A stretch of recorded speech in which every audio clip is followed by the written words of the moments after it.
கனிமன் அல்லாஹ்வின் நல்லடியார்களே, பெரியவர்களே, சகோதரர்களே, எல்லா சந்தர்ப்பத்திலும் எல்லா கட்டத்திலும் அல்லாஹ்வை அஞ்சி பயந்து தக்வாவுடன் வாழுமாறு முதலில் அடியனுக்கும் அப்பால் உங்களுக்கும் தக்வாவை கொண்டு வசியத் செய்து கொள்கின்றேன். கண்ணியமானவர்களே, அல்லாஹு தஆலா எங்களுக்கு நிறைய நிஅமத்துகளை, பாக்கியங்கள் அல்லாஹு தஆலா தந்திருக்கிறான். நாங்கள் அனுபவிக்கிற ஒவ்வொன்றும் அவன் தந்த பாக்கியங்கள் தான். கண்ணியமானவர்களே, எப்பொழுது அந்த பாக்கியங்களுக்கு நாங்கள் நன்றி செலுத்துவோமோ, அது ஆரோக்கியமாக இருக்கலாம், வியாபாரமாக இருக்கலாம், குடும்பமாக இருக்கலாம், பிள்ளைகளாக இருக்கலாம், எதுவாக இருந்தாலும் எப்பொழுது நாங்கள் நன்றி செலுத்துவோமோ அப்பொழுது அல்லாஹு தஆலா அதில் பரக்கத் செய்வான், அதில் நிம்மதியை ஏற்படுத்துவான், அதில் சந்தோஷத்தை ஏற்படுத்துவான். அல்லாஹு தஆலா குர்ஆனில் சொல்லும் பொழுது லஇன் ஷக்கர்தும் லஅஸீதன்னகும், நீங்க எப்ப நன்றி உணர்வோட நடப்பீங்களோ அப்ப நாங்க அதுல அதிகரிப்பை ஏற்படுத்தி கொடுப்போம்னு அல்லாஹு தஆலா சொல்றான்.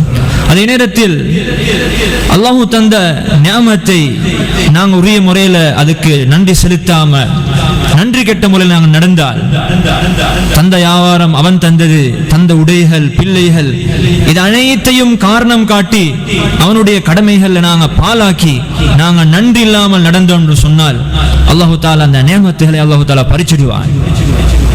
கண்ணியமான அல்லாஹ்வின் நல்லடியார்களே, சகோதரர்களே, குர்ஆனில் அல்லாஹு தஆலா இதையும் சொல்றான், இன்னல்லாஹ லா யுகையிரு மா பிகௌமின் ஹத்தா யுகையிரு மா பிஅன்ஃபுஸிஹிம்.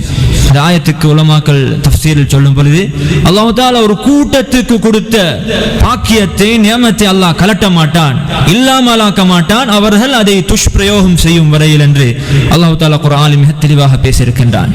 கண்ணியமான அல்லாஹ்வின் நல்லடியார்களே, சகோதரர்களே, அந்த அடிப்படையில் எங்களுக்கு தரப்பட்ட மிகப்பெரிய ஒரு நியமத் தான் மஸ்ஜித்.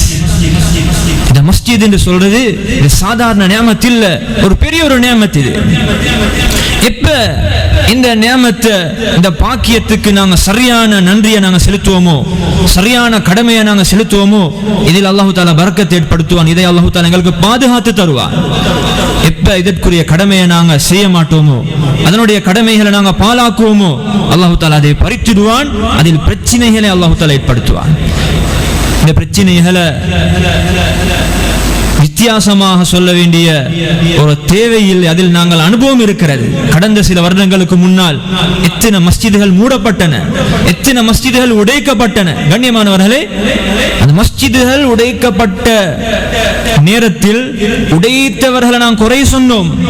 உண்மையில் அவர்கள் எதிரிகள் தான். கண்ணியமானவர்களே, அதை விட நாங்கள் எங்களுக்கு நாங்கள் குறை சொல்ல வேண்டும். ஏனென்றால் அதற்குரிய கடமையை நாங்கள் சரியாக செஞ்சோமா, அது செய்யாத நேரத்தில் தான் அப்படிப்பட்ட பிரச்சனைகள் அல்லாஹ்வுடைய புறத்திலிருந்து வரும். கண்ணியமான அல்லாஹ்வின் நல்லடியார்களே, சகோதரர்களே, மஸ்ஜித் அது ஆக பெரிய ஒரு நிஅமத், ஒரு பாக்கியம். இது எப்ப மஸ்ஜித் அது உயிரோட்டம் உள்ளதாக ஆகுமோ, அது செழிப்பாகுமோ, அப்போது அல்லாஹு தஆலா அதை சூழ வாழுள்ள மக்களுக்கும் அல்லாஹு தஆலா பலவிதமான பரக்கத்தை அல்லாஹு தஆலா ஏற்படுத்துவான். பிரச்சனை இல்லாத வாழ்க்கையை அல்லாஹு தஆலா கொடுப்பான். செழிப்புண்டு வார நேரத்தில் அது மஸ்ஜிதுடைய கட்டிடம், சுத்தம், இது ஒரு பக்கம். இதையும் நாங்கள் கவனம் செலுத்தத்தான் வேணும். மஸ்ஜித் என்றால் அது அழகாக வைக்க வேணும். நாங்கள் எப்படி வீட்டுக்கு முக்கியத்துவம் கொடுக்கிறோமோ அதை நாங்கள் அழகாக வைக்க வேணும். ஆனால் அளவு கடந்த அழகு போகக்கூடாது. மஸ்ஜித்ல தொலைவாரக்கூடிய மக்களுடைய சிந்தனையை அது திருப்பக்கூடிய அளவுக்கு அது டிசைன் பண்ணக்கூடாது. அது போடப்பட்ட காப்பட்டுகளாக இருக்கலாம். உலமாக்கள் மிக தெளிவா சொல்றாங்க, ஒரு காப்பட்டாக இருந்தாலும் மிச்சம் அளவு கடந்து டிசைன் போடப்பட்ட காப்பட்டில் இருக்கக்கூடாது. அப்படிப்பட்ட முஸல்லாக்களில் சொல்வது மக்ரூஹ் என்று கூட சில உலமாக்கள் சொல்லியிருக்கின்றார். கண்ணியமானவர்களே, அதை நாங்கள் அழகாக வைக்கணும், முறையாக வைக்க வேணும், மனமாக வைக்க வேணும், சுத்தமாக வைக்க வேணும். அது வெறும் இமாமுடைய, மஸ்ஜிதுடைய, முஅஸ்ஸினுடைய, நிர்வாகத்துடைய பொறுப்பு நாங்கள் எடுத்துக்கொள்ள எங்கள் எல்லாத்துடைய ஒரு பொறுப்பு. அதற்கு பெரிய கூலிகளை அல்லாஹ் தஆலா வச்சிருக்கின்றார். நபி ஸல்லல்லாஹு அலைஹி வஸல்லம் காலத்தில் ஒரு பெண் மஸ்ஜிதை கூட்டுவாள், மஸ்ஜிதை சுத்தம் செய்வாள். ஒரு நாள் நபி அவங்க பார்க்கறாங்க, அந்த பெண்ணை காணல, விசாரிக்கிறாங்க. சஹாபாக்கள் சொன்னாங்க, இந்த பெண் ராவில் வஃபாத்தாகி விட்டா, அதனால நாங்க ராவோட ராவ் நாங்க உங்களுக்கு அறிவிக்காம நாங்க அடக்கிட்டோம். நபி அவங்க சொன்னாங்க, உங்களுக்கு எனக்கு சொல்லிருக்கலுமே, அறிவிச்சிருக்கலுமே என்று சொல்லி நபி அவங்க சொன்னாங்க, அந்த பெண்ணை நான் சொர்க்கத்தில் நடமாடுறதை நான் பார்த்தேன் என்று ஸல்லல்லாஹு அலைஹி வஸல்லம் சொன்னாங்க. எனவே கண்ணியமானவர்களே, மஸ்ஜிதை துப்புரவாக அதை மனமாக வைக்கிறது அது எங்க எல்லாத்துடைய பொறுப்பு. அதற்கு பெரிய கூலிகளை அல்லாஹ் தஆலா வைத்திருக்கின்றான். அதே போல கண்ணியமான அல்லாஹ்வின் நல்லடியார்களே, சகோதரர்களே, அடுத்த பக்கம் அதை செழிப்பாக்குவதா இருந்தால் அதில் நாங்கள் அமல் செய்வது, அதை நாங்கள் செழிப்பாக்குறது என்றால் அதில் நல்ல விஷயங்களை படிக்கிறது, அமலால் அதை செழிப்பாக்குவது. எப்ப இது செழிப்பாக்கப்படுமோ சூழ உள்ள அந்த மக்களுக்கும் அதனுடைய பரக்கத்துகள் கிடைச்சே ஆகும். அப்படி இல்லாம அது செழிப்பாக்கப்படலாட்டி, அது பாலாக்கப்பட்டால் சூழ உள்ள இடங்கள் அது பிரச்சனைக்குரிய இடமாக மாறிவிடும். கண்ணியமான அல்லாஹ்வின் நல்லடியார்களே, சகோதரர்களே, இன்னைக்கு நாங்க பார்க்கிறோம், ஹாஸ்பிட்டல்கள் இருக்குது, நிறைய போலீஸ், சிஐடி, இதுமா எல்லா துறையிலையும் முன்னேறி இருந்தாலும் ஆனா பிரச்சனைகள், கள்ளர்கள், திருடர்கள், இதுமாயாக்களால பிரச்சனை வந்து கொண்டே தான் இருக்குது. நோயாளிகள் கூடிக்கொண்டே தான் இருக்கிறாங்க. ஏன் காரணம்? எவ்வளவு முன்னேறினாலும் மஸ்ஜித் முன்னேற்றம் அடையாம அதை ஒன்றையும் நாங்கள் எதிர்பார்க்க முடியாது. கண்ணியமான அல்லாஹ்வின் நல்லடியார்களே, சகோதரர்களே, இதனால் தான் நபி ஸல்லல்லாஹு அலைஹி வஸல்லம் அவர்கள் எங்களுக்கு ஒரு சிறந்த ஒரு முன்மாதிரியை இந்த விஷயத்தை எங்களுக்கு காட்டியிருக்கிறார். எங்களுக்கு தெரியும், மதீனா என்று சொல்றது கண்ணியமானவர்களே, அந்த காலத்தில் ஒரு ஆபத்தான மக்கள் போக விரும்பாத ஒரு இடமாகத்தான் இருந்துச்சு. மதீனா என்று சொல்றது யாரும் போறதுக்கு விரும்ப மாட்டாங்க. ஏனென்றா அங்க பலவிதமான பிரச்சனை. ஒன்னாவது, அங்க அவுஸ் ஹஸ்ரஜ் என்று சொல்ற ரெண்டு கூட்டத்துக்கு மத்தியில, ரெண்டு கோத்திரத்துக்கு மத்தியில எப்பயுமே பிரச்சனை தான், எப்பயுமே அடிபடி தான். இரண்டாவது, அந்த சூழல், அந்த காற்று, அந்த தண்ணி, அது மக்களுக்கு அது உகந்ததாக இல்ல, நோயை ஏற்படுத்துற அமைப்புல தான் இருந்துச்சு. இப்ப மதீனால இருந்து நபி அவங்களுக்கு ரிக்வெஸ்ட் வருது, நபி அவங்க வேண்டுறாங்க, நீங்க எங்கள இடத்துக்கு வாங்க, உங்களுக்கு நாங்க உதவி செய்யறோம். நபி ஸல்லல்லாஹு அலைஹி வஸல்லம் அவங்களும் மதீனா நோக்கி ஹிஜ்ரத் போறாங்க. கண்ணியமானவர்கள், போய் செஞ்ச முதல் வேலை மஸ்ஜிதை கட்டினார்கள். வரலாறுகளை பார்த்தால் முதலாவது செஞ்சது அவங்க ஒரு மஸ்ஜிதுக்கு ஒரு இடத்தை எடுத்து மஸ்ஜிதை கட்டினது தான். மஸ்ஜிதை கட்டி அமலால செழிப்பாக்கினாங்க. எல்லா பிரச்சனையும் அதுக்கு ஒரு தீர்வாக ஆகிட்டு, ரெண்டு கூட்டமும் அவங்க ஒத்துமையாகினாங்க. அதே நேரத்தில் அது ஒரு ஆரோக்கியமான பூமி. முந்தி அந்த ஊருக்கு சொல்லுவாங்க, மதீனாவுக்கு தாருல் வபா, இது நோய் பரவுற ஊரு, யாரும் போகக்கூடாது என்று மக்களுக்கு மத்தியில் அது இருந்துச்சு.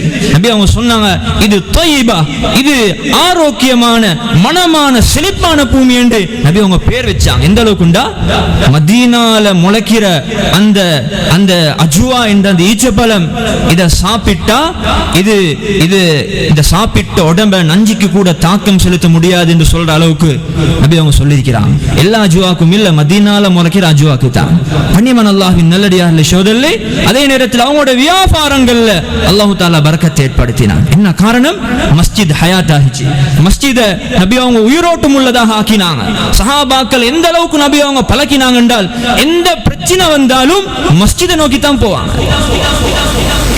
ஒரு சஹாபி அபு உமாமா ரலியல்லாஹு அன்ஹு ஒரு தடவை மஸ்ஜிதில் இருக்கிறாங்க, கவலையோடு இருக்கிறாங்க. நபி அவங்க வாராங்க. வளமையாக யாரும் மஸ்ஜிதுக்கு வராத ஒரு நேரம், அதாவது பொதுவாக 5 நேர தொழுகைக்காக வேண்டி வருவாங்க. இது அந்த நேரம் அல்லாத ஒரு நேரத்தில் அவங்க இருக்கிறாங்க. கேட்கிறாங்க, அபு உமாமா, என்ன பிரச்சனை, கொஞ்சம் யோசனையோடு இருக்கிறீங்க? அவங்க சொன்னாங்க, யா ரசூலல்லாஹ், எனக்கு பலவிதமான கஷ்டங்களும் கவலைகளும் வந்திருக்குது, கடனும் தலைக்கு மேல பேத்துட்டு, இதுதான் பிரச்சனை. நபி அவங்க சொன்னாங்க, உங்களுக்கு நான் ஒரு துஆவை நான் உங்களுக்கு படிச்சு தரட்டுமா? நீங்க காலையிலையும் மாலையிலையும் நீங்க அதை ஓதி வந்தால் உங்களுடைய எல்லா கவலைகளையும் அல்லாஹ் தஆலா போக்குவான், உங்களோட கடனையும் அல்லாஹ் தஆலா நிறைவேற்றிடுவான். அவங்களும் ஆசையோட கேட்டாங்க, யா ரசூல், அது எந்த துஆ? நபி அவங்க சொல்லி கொடுத்தாங்க ஸல்லல்லாஹு அலைஹி வஸல்லம், அல்லாஹும்ம இன்னி அஊது பிக மினல் ஹம்மி வல் ஹஸன் வ அஊது பிக மினல் அஜ்ஸி வல் கஸல் வ அஊது பிக மினல் ஜுப்னி வல் புഖல் வ அஊது பிக மின் கலபத்தித் தைனி வ கஹ்ரிர் ரிஜால். சுப்ஹானல்லாஹ். அந்த அர்த்தத்தை எடுத்து பாருங்கள், எவ்வளவு அழகான அர்த்தம். மனிதனுக்கு வரக்கூடிய எல்லா பிரச்சனைகளுக்குரிய தீர்வான ஒரு அர்த்தமுள்ள ஒரு துஆ அது. கண்ணியமானவர், அந்த சஹாபி சொல்றாங்க, நான் அந்த துஆவை நபி ஸல்லல்லாஹு அலைஹி வஸல்லம் அவங்க சொன்னதை போல காலையிலும் மாலையிலும் நான் ஓதி வந்தேன். அல்லாஹ் தஆலா என்னுடைய எல்லா கவலைகளையும் அல்லாஹ் தஆலா போக்கினான், என்னுடைய கடனையும் அல்லாஹ் தஆலா நிறைவேற்றினான். கண்ணியமானவர்களே, அந்த சஹாபாக்கள் நபி அவங்களுடைய ஹதீஸ்களை அதை உள்ளத்தால் ஓதினார்கள், அதனுடைய லாபத்தையும் கண்டார். இன்னைக்கு எங்களுக்கு ஒரு பெரிய கேள்வி, இந்த ஹஸரத்மார் எல்லாம் மிம்பர்ல சொல்றாங்க சூரத்துல் ஃபாத்திஹால் எல்லா விதமான ஷிஃபாவும் இருக்குது, சாதாரண தலைவலி கூட போதில நாங்க ஓதினா, அல்லது இந்த பிஸ்மில்லாஹில்லதி லா யதுர்ரு இப்படி துஆக்கள் இருக்குது, இது ஓதினா எலும்பு கடிக்காது, அது கடிக்காது, இது கடிக்காது, விசஜந்து கொத்தாது, இது ஓதினாலும் பிரச்சனை வந்து கொண்டு தானே இருக்குது. கண்ணியமானவர்களே, நன்றாக விளங்கிக் கொள்ள வேண்டும், நபி அவங்களுடைய ஹதீஸ்ல உள்ள ஒரு சிக்கல் அல்ல, அது ஓதுற எங்கள்ல உள்ள சிக்கல் தான். அந்த துஆக்கள் வெறும் வார்த்தையாக வெளியாகினால் தாக்கத்தை ஏற்படுத்த மாட்டாது, அது எந்த இடத்திலிருந்து வர வேணுமோ, அதாவது உள்ளத்திலிருந்து நம்பிக்கையோட அதை ஓதினால் தான் அதனுடைய தாக்கத்தை அது செலுத்தும். உதாரணத்தை சொல்ல போனால் இந்த புல்லட்ஸ் இருக்குது, பத்துரான்னு சொல்லுவான், கன்னுகளுக்கு போட்டு சுடக்கூடிய இந்த புல்லட்ஸ், இப்ப அட்வர்டைஸ்மெண்ட்ல போடப்படுது, இந்த புல்லட் ஒரு புல்லட்டால ஒரு யானையை கூட அது சுட்டு வீழ்த்தலாம், அதை சாவடிக்கலாம், இதெல்லாம் இப்ப இவர் விளம்பரத்துல பார்க்கிறார். இவருக்கு ஒரே பிரச்சனை, யானை பிரச்சனை, வயல ஒரே வந்து இந்த யானை வந்து வீணாக்குறதான் வேலை. இவர் யோசிக்கிறாரு, புல்லட்ஸ் இதால நல்ல ஒரு தீர்வு இப்படி போட்டிருக்குது, ஒரு புல்லட்டால யானையை கொள்ளையிலுமாமே. இவர் என்ன செய்யறாரு, பத்துரம் கடையில போய் புல்லட்ஸ் கொஞ்சம் வாங்கி அவருடைய சேப்புல போட்டுக்கொண்டு பேக்ல போட்டுக்கொண்டு மரத்துக்கு மேல ஏறிக்கொண்டு பார்த்து கொண்டிருக்கிறார். யானை வர காட்டிலே என்னத்துக்கு, யானைக்கு கல்லால் அடிக்கிற மாதிரி வீசி அடிக்கிறதுக்கு பார்த்து கொண்டிருக்கிறார்.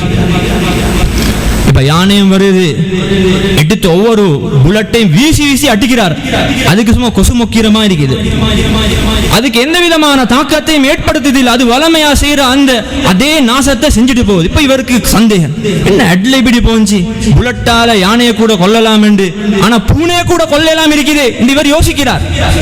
கண்ணியமானவர்களே, புல்லட்ஸ் எந்த இடத்திலிருந்து வெளியாகணுமோ அந்த இடத்திலிருந்து வெளியாகினாத்தான் ஒரு புல்லட்டால ஒரு யானையை கூட கொல்லலாம்.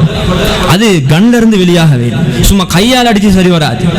இதே போல தான் கண்ணியமான அல்லாஹ்வின் நல்லடியார்களே, சகோதரர்களே, எங்கட துஆக்கள்ல அது தாக்கம் செலுத்த வேண்டும் என்றால் அது வாயால வந்து சரி வர மாட்டாது, உள்ளத்தால நம்பிக்கையோட. எப்படி பெனடோல குடிக்க போகல நம்பிக்கையோட சொல்லுவார், ஒத்த தலைவலி வந்து பெனடோல குடிங்களே, குடிக்கிறவரும் நம்பிக்கையோடு குடிப்பாரு, இதை குடிச்சா சரி என்று. கண்ணியமானவர்களே, நம்பிக்கையோட இந்த துஆக்களை நாங்கள் ஓதினால் நிச்சயமாக அதனுடைய தாக்கத்தை அது செலுத்தியா. ஒரு சஹாபி ஹாரிஜா ரலியல்லாஹு அன்ஹு அவங்களுடைய சாச்சா, அவங்க ஏதோ ஒரு தேவைக்காக வேண்டி ஒரு கிராமத்தை கடந்து கொண்டு போற நேரத்தில் ஒரு மனிதர் இரும்பு, அதாவது மாஞ்சிகளால அவர் கட்டப்பட்டிருக்கிறார், சங்கிலிகளால அவர் கட்டப்பட்டிருக்கிறார். விசாரிக்கிறார், யார்? அவருக்கு பைத்தியம் பிடிச்சிருக்குது. அந்த மக்களை கேட்கிறாங்க, நீங்க மதீனால இருந்து தானே வாரீங்க, அங்க உங்களோட தோழர் அதாவது நபி ஸல்லல்லாஹு அலைஹி வஸல்லம் அவங்க படிச்சு தந்த ஏதாவது ஒரு விஷயம் உண்டு இல்லையா, இவருக்கு கொஞ்சம் ட்ரீட்மெண்ட் ஒன்று செய்யறதுக்கு, ஒரு சிகிச்சை செய்யறதுக்கு? அவங்க சொல்றாங்க, ஆம் இருக்குது என்று சொல்லி ஒவ்வொரு நாளும் அவங்க 2 தடவை வந்து சூரா ஃபாத்திஹா ஓதுவாங்க. கண்ணியமானவர், 2வது நாள் ஓதுறாங்க, அந்த பைத்தியம் சுகமாகிட்டு சாதிச்சான். சூரத்துல் ஃபாத்திஹாவல அவங்க சாதிச்சான். அபூ சயீத் அல் குத்ரி ரலியல்லாஹு அன்ஹு ஒரு ஜிஹாத் குரூப்போட, ஒரு படையோட அவங்க போறாங்க. அவங்க தான் அந்த படையுடைய தளபதி. இப்ப ஒரு கிராமத்தை கடந்து போக வேணும். இப்ப அந்த கிராம வாசிகள்கிட்ட கேட்கிறாங்க, எங்களுக்கு கொஞ்சம் விருந்தோம்பல் போடுங்க, ஒரு சாப்பாடு ஏற்பாடு செய்யுங்க. அவங்க அதை மறுக்கிறாங்க. கண்ணியமானவர்கள், இவங்க அப்படி இருக்கிற நேரத்தில் அந்த ஊரு தலைவரை ஏதோ ஒரு விசஜந்து கொத்தி, இப்ப அவர் மிச்சம் சிரமத்தில் இருக்கிறாரு.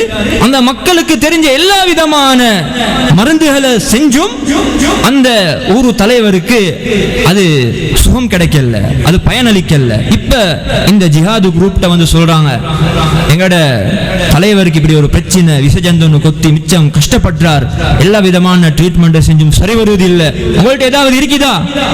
கண்ணியமானவர்களே, அவங்க போய் சூரா ஃபாத்திஹா ஓதுறாங்க. கண்ணியமான ஓதி அவங்க எத்தனையோ தடவை ஓதுறாங்க. ஓதுறதோட பறக்கத்தோட அல்லாஹ் தஆலா அதில் ஷிஃபாவை அல்லாஹ் தஆலா கொடுக்கிறான். கண்ணியமான அல்லாஹ்வின் நல்லடியார்களே சகோதரர்களே, ஏன் அது அவங்க உள்ளத்தால ஓதினாங்க, மருத்துவத்தால கூட செய்ய முடியாத சாதனைகளை அவங்க அந்த சூரா ஃபாத்திஹாவால் அடைஞ்சாங்க.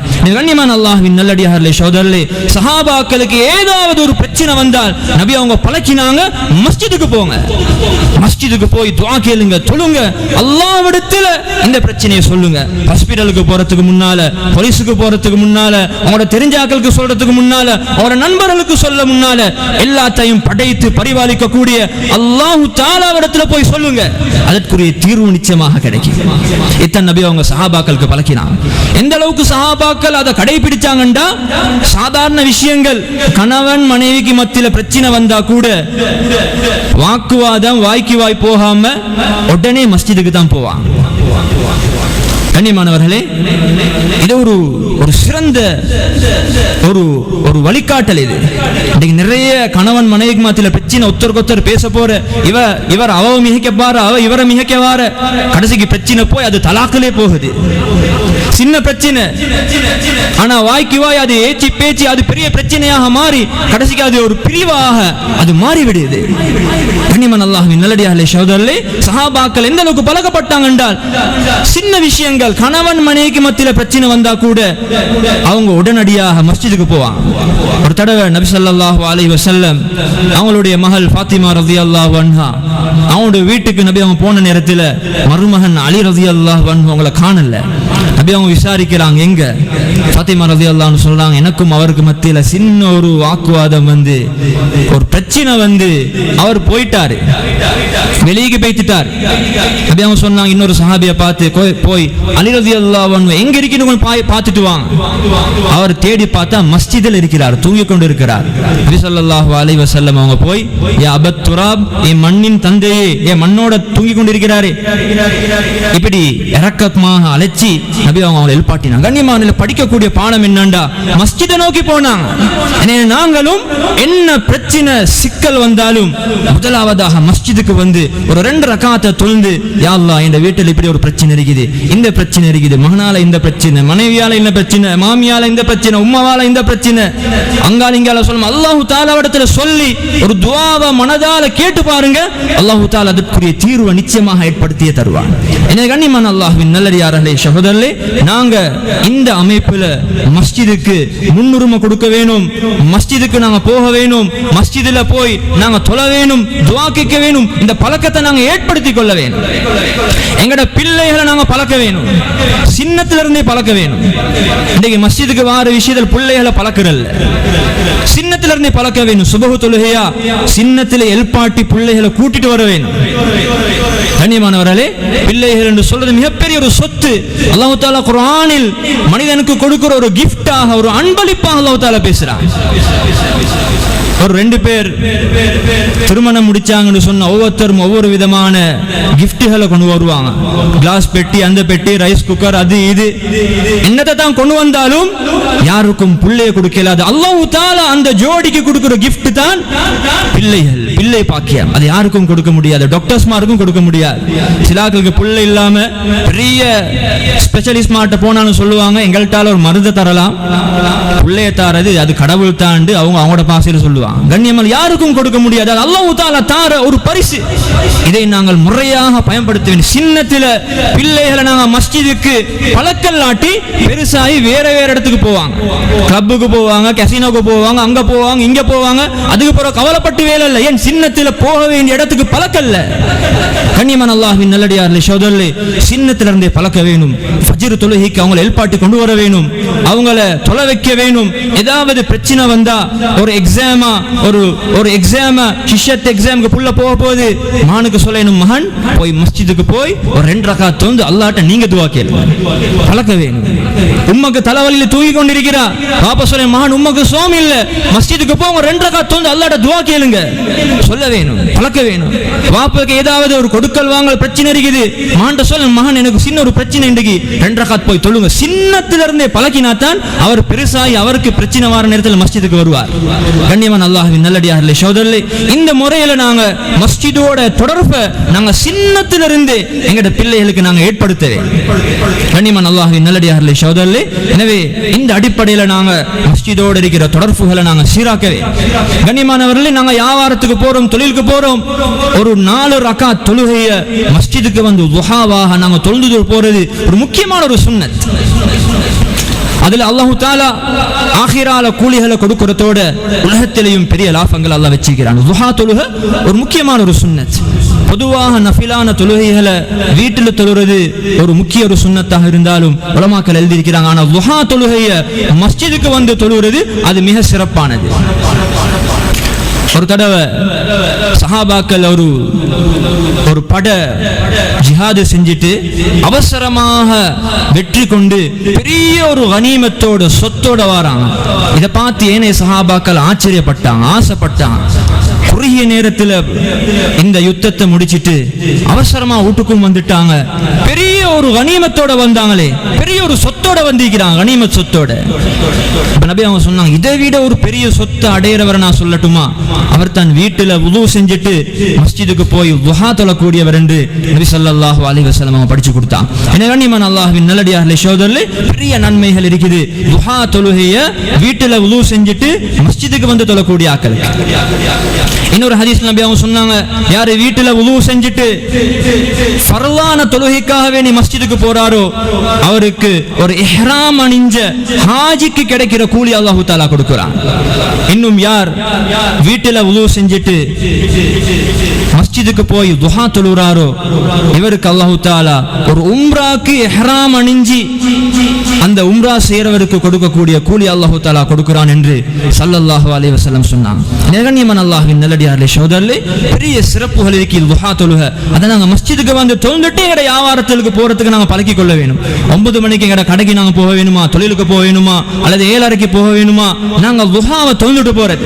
நபி அவங்க சொன்ன இன்னொரு ஹதீஸுல் குதுசி அல்லாஹ் தஆலா சொன்னதாக நபி அவங்க சொல்றாங்க, இப்னு ஆதம், ஏ ஆதமுடைய மகனே, நீ வந்து இர்கா லி மின் அவ்வலின் நஹாரி 4 ரக்அாத்தின், எனக்காக வேண்டி பகலுடைய ஆரம்பத்தில் நீ 4 ரக்அத் தொழு, அக்ஃபிக ஆகிரஹு, அதனுடைய முடிவு வரை, பகலுடைய முடிவு வரை உனக்கு தேவையான விஷயத்துல நான் போதுமாகிறேன் என்று அல்லாஹ் தஆலா சொன்ன ஒரு ஹதீஸுல் குதுசியை நபி ஸல்லல்லாஹு அலைஹி வஸல்லம் சொன்னார். எனவே கண்ணியமானவர்களே, யார் துஹாவுடைய இந்த 4 ரக்அத்தை இவங்க தொழுவாங்களோ அல்லாஹ்வுடைய உதவி அந்த நாள் முழுக்க அவருக்கு இருக்கிறது.